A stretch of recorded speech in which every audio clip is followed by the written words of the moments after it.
Entonces, cuando nosotros hablamos que los proyectos deben hacerse un análisis de involucrados, es porque en la mayoría de los proyectos nosotros percibimos el proyecto como el problema que nosotros mismos percibimos.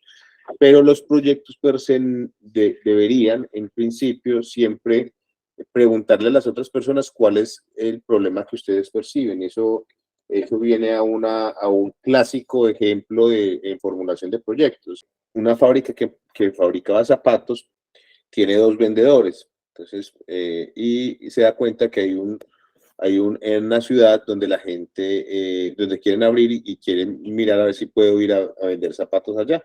Y mandan el primer vendedor. ¿Sí? El primer vendedor que va allá, va y observa y hace un análisis de mercadeo e identifica que nadie usa zapatos.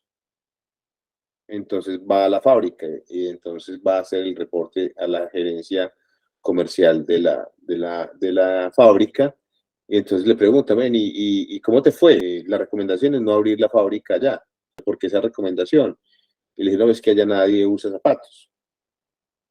Entonces la señora manda otra vez al otro vendedor y el otro vendedor va al mismo municipio, hace su análisis de mercado y vuelve a la empresa. Y entonces la gerente de mercadeo le pregunta, bueno, ¿y cuál es su recomendación?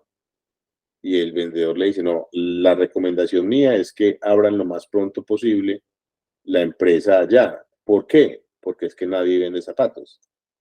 Entonces, el problema lo están viendo desde su propio perfil. Si nadie utiliza zapatos porque nadie quiere zapatos.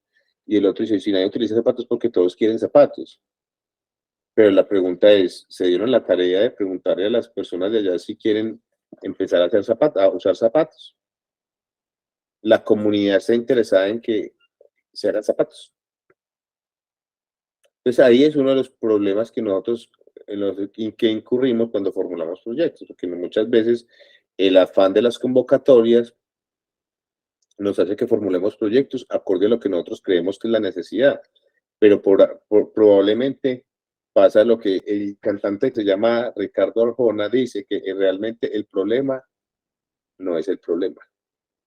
Y en eso le tenemos que poner mucho cuidado, porque posiblemente el evaluador de nuestro proyecto sí sepa del problema. Y cuando el evaluador dice, no, ese problema está malo. Pero aquí hay una parte importante, es empezar a utilizar algunas herramientas para hacer la parte del diagnóstico. Entonces, lo que pasa es que ya hemos como cambiado mucho. Antes los diagnósticos los hacían desde el escritorio y ahorita pues se utilizan muchas opciones o hay muchas tecnologías o muchas técnicas donde uno puede involucrar a la comunidad en esa definición o en esa reafirmación del problema. La situación se da es cuando salen las convocatorias con muy poquito tiempo para formular el proyecto, entonces uno pues a la carrera se mete y arma la novela y arma toda una historia en esa parte del diagnóstico. Y resulta que muchas veces esa necesidad que uno está planteando ahorita correspondía a una necesidad de hace mucho tiempo y ya eso no es necesario para ellos. Así como tu historia y una historia con unos baños sanitarios en las zonas indígenas. Montaron un proyecto, una gente fue, hizo una intervención, no encontró sanitarios, entonces montó un proyecto para hacer sanitarios. Y montaron los sanitarios y después al tiempo volvieron y todos los sanitarios eran floreros, eran llenos de matas, habían sembrado matas y habían sembrado porque para los indígenas no era necesario y ellos saben que ergonómicamente un sanitario no puede ser lo mejor, inclusive para el sistema digestivo. Entonces, no corresponde porque no utilizamos esas metodologías y la verdad es que hay poca capacitación en el manejo de ese tipo de metodologías. Es así. O sea, realmente incluso nuestro equipo de trabajo, nosotros tuvimos la oportunidad de manejar un proyecto donde atendíamos 5.600 familias y uno, de verdad que uno se sorprende porque nosotros ganamos ese proyecto, pero teníamos que seguir los lineamientos de la entidad que colocaba los recursos económicos, era la ejecución del proyecto. A nosotros nos pasó una cosa muy particular, que se podía caer el proyecto. Nosotros teníamos que entregar unos insumos, y uno de esos insumos era un filtro de agua. ¿Listo? Y las características de ese filtro de agua, yo me acuerdo muy bien, porque eso fue con tutelas y derechos de petición de mucha gente. Decía que los filtros tenían que cumplir con unos protocolos y certificaciones internacionales. Y los únicos filtros que cumplían con eso, yo los vi, realmente yo decía, eso, literalmente eran así.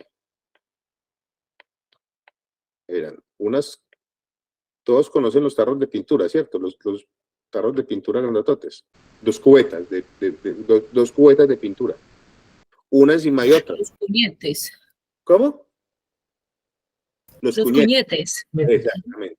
Y tenían acá unas cosas que les llamaban las velas. Eran dos cuñetes de pintura, eran de los mismos tarros, y ya ese era el filtro. El único filtro que podía darse era ese. Y resulta que la gente, cuando nosotros le llevamos eso, el escándalo, porque es que comercialmente eso costaba, qué sé yo, como 180.000 pesos. Y comercialmente hay unos muy bonitos, pero que no cumplían, y costaban 80.000 pesos. Y un proyecto de casi 25.000 millones de pesos iba a caer por eso. Entonces nosotros le decíamos que la culpa no es de nosotros. O sea, la entidad dijo que teníamos que cumplir con eso. No, o sea, hubo que cambiar realmente. Más tuvo el proveedor de nosotros que encimar, o sea, entregar los filtros de agua que ya habíamos que iban a ir a la basura e encimar el otro para poder que el proyecto siguiera. Entonces era muy complejo ese tema, porque eso es un mal levantamiento de la información de las necesidades de la comunidad.